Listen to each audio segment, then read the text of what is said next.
A high alert has been activated by citizens and police alike in our second capital of Montego Bay for 9-year-old twin Yahamalit and Terarisha Holness of Norwood in St. James, who have been missing since Tuesday, June 14th. Yahamalit and Terarisha are of brown complexion, slim built, and are both approximately 4 feet tall.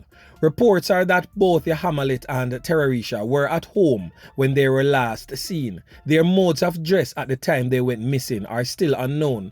All attempts to locate both children failed.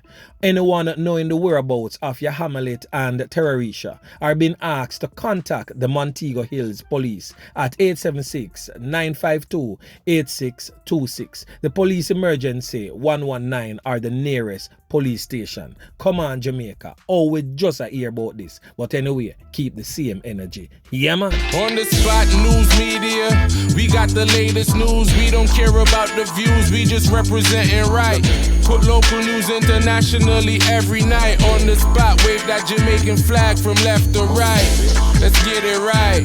Y'all know the type. We ain't dealing with the hype. We make it take flight. Yeah, man, my viewers and subscribers, what a GuN. A blessed and wonderful Thursday morning to each and every person out there tuning into On The Spot News Media. Now, my peeps, I don't know how we do it over on this side each and every morning. We have to give thanks and praise to the Most High Creator for the preservation of life, because life is indeed the greatest. So in the morning, my peeps, we're going to start off with a breaking and developing story over there in the sunshine city of Portmore, St. Catherine. Well, we all would have seen and heard of the whole heap of knockings and clappings were going over there in the General Christian Penn Gregory Park area over the past few days, where a portion of knockings and clappings claim a few life and also the firebombing of some houses. So head of the St. Catherine South Police Division, Senior Superintendent Michael Phillips, initiated a curfew in the General Christian Penn Gregory Park area. So right there and then, him definitely a try to keep the situation under control a certain type of way. But this morning, the old dirty corner boy, them, the rival gang members, decides that them are going to take it to the street in a daring, blazing gun battle along the Dyke Road section of the St. Catherine South Police Division. So the squad of them who dep on patrol in the General Christian Penn Gregory Park area there, hear a portion to knockings and clappings in the early morning and say, wait, them boy are now all nomads in the morning here. Make we go pay them a visit and show them what time it is round there. So the squad of them roll up bilious and jump out, and to their surprise, a lone rifleman and knock it and clap it at each other. So of course the squad of them intervene in the knockings and clappings, and when the smoke clear and the battle was won, of course, by the squad of them, one man was found spread out like a sheet, no longer amongst the land of the living, so far unidentified. But guess what, people of Jamaica, guess what, loyal viewers and subscribers, the squad of them reap success. GuN pound the screen. 4 rifle the squad of them recover out of the knockings and clappings there.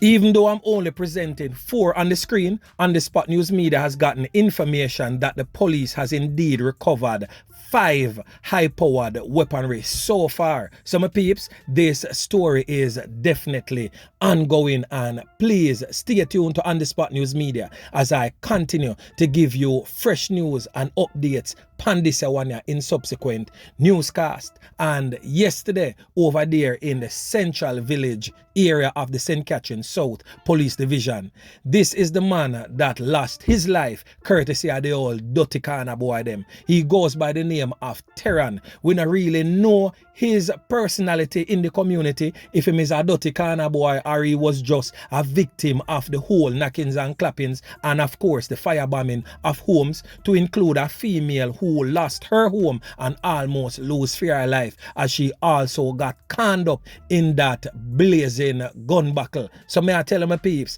the thing rough out of John shop there. So members of John Public living in those volatile communities, please stay in, and if you see something, say something, so the police them can rid the communities of these criminal hoodlums that is plaguing your lives from a day-to-day basis. Boy, me I tell my peeps, the thing rough. So anyway, back in the second capital of Montego Bay, A man who was wanted by the St. James police for knockings and clappings that resulted in the loss of life of a man, and of course some whole heap of other knockings and clappings and illegal possession of firearm and ammunition, has been taken into custody. He was arrested during an operation on Bottom Road in St. James Wednesday morning. So the police say that an apartment occupied by him was searched. 26 lead sheets, a composite notebook and several cellular phones with names, addresses and telephone numbers and credit card information were reportedly found. The man was arrested on reasonable suspicion of breaching the Law Reform Fraudulent Transactions Act, commonly called the Lottery Scamming Act. The police say during an interview, the man admitted to having an illegal firearm.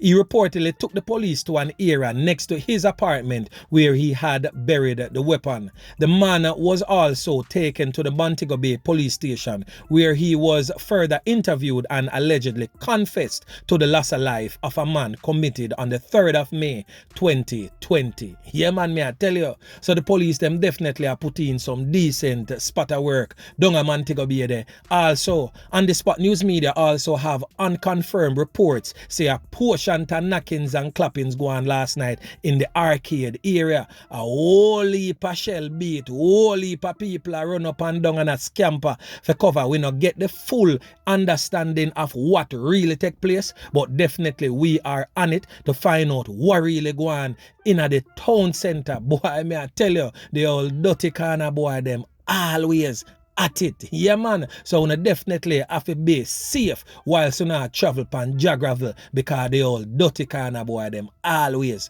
out there lurks. So over there in the St. Andrews South Police Division, a high-powered weapon among other items seized over there in Riverton City. Yeah man, may I tell you, since the other day, Riverton City has become very, very festive. So a high-powered weapon and a large quantity of ammunition and police uniforms were seized on Wednesday during a major operation in Riverton City in the parish of St. Andrew. The operation was carried out in search of members of a criminal gang based in Riverton City. Senior Superintendent of Police in charge of the St. Andrews South Police Division, Kirk Ricketts, has this to say. Listen. Following an upsurge in violence last night about 7:22 p.m. we had a shooting incident where 2 residents would have been shot and injured. They're currently at the hospital operating. Since then, we have increased our presence in the community. Into this morning, we have done a number of targeted operations. We're just finalizing the last operation for this part of the day. We have recovered one AK-47 rifle, 16 rounds of ammunition and 1 magazine. We have also recovered a number of uniform-looking items, meaning law enforcement uniform-looking items, blue denim, black denim, ski mask. That was the voice of the Senior Superintendent in charge of the St. Andrews South Police Division. So anyway, my peeps, make we continue. So Prime Minister Andrew Holness says that the middle class and the youth of Jamaica are growing increasingly frustrated with the lack of housing and other infrastructure in the country. Then who would not grow increasingly frustrated, Mr. Prime Minister? Given our present crime situation and lack of opportunities for upward mobility for the young people, tell me now, Mr. Prime Minister, who would not be frustrated? Prime Minister Andrew Holness was addressing the handing over ceremony at the Riverton Towers Phase 1 in St. Andrew. This is what the Prime Minister had to say. Listen. You know, they look at other countries, they see what is happening in other countries, and they say, why can't it happen here? You know, why do we have all the problems that we have? It is infuriating to many of them, very frustrating. And when you talk to them, particularly the millennials, they just want to leave. They want to just go overseas and enjoy the benefits that are existing in other developed countries. Jamaica has suffered from that, not just now, but we have been suffering from that since our post-independence. There has been a migration of Jamaica's middle class.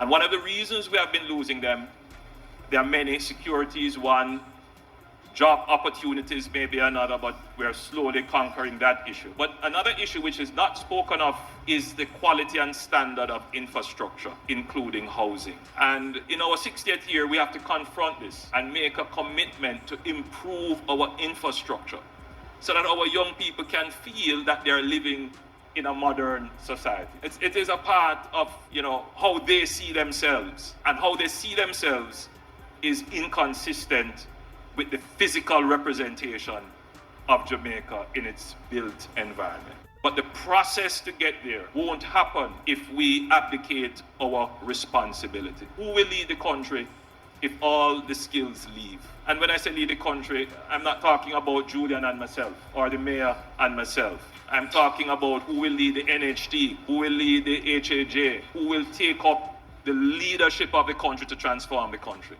So we are appealing in our 60th for our young people to consider that Project Jamaica is not complete, and you have a role not just to be critical of the incompleteness and the failures of Project Jamaica, but you have a role in making Project Jamaica a success. So my peeps, wanna hear it from the horse's mouth, no pun intended, please. Yeah man, may I tell you. So anyway, we have been suffering from migration problems from Wappy, Kill Phillip, so you know say a long time that. The middle class of Jamaica has always been the burden bearers of society, and far too long, both successive governments right across both political divides has failed our country, has failed our middle class workers terribly, and the middle class workers basically fed up. Them definitely migrate to America, to England, to Canada to seek better opportunities. We are talking about our teachers, we are talking about our nurses, we are talking about our doctors, or policemen, or postal workers, even the civil engineers. Everybody is definitely taking away themselves to go seek better opportunity. So the onus is now on you, Mr. Prime Minister, not to be just talk, but actually be substance with your talk. Yeah man, the people them definitely sit down and wait. Whole would really want to come back at them country, because it's not really easy in a them first world country there. It's just that the money sweet, and when time you carry it back a yard, it actually means something. So that is one of the only reason why the people them left. And not true them well want left, and not true them well want turn them back on them country. But both political parties over the years not give the middle class workers of this great nation no other choice. It really sad, my peeps, but it's true. Let's just hope that Prime Minister Andrew Holness will stay true to his words and not be just talk, but actually be of some substance. So anyway, my peeps, remember to like, share, subscribe to the channel. Stay tuned to On The Spot News Media as I continue to bring you fresh news and updates in subsequent newscasts. On The Spot News Media. Yeah, man.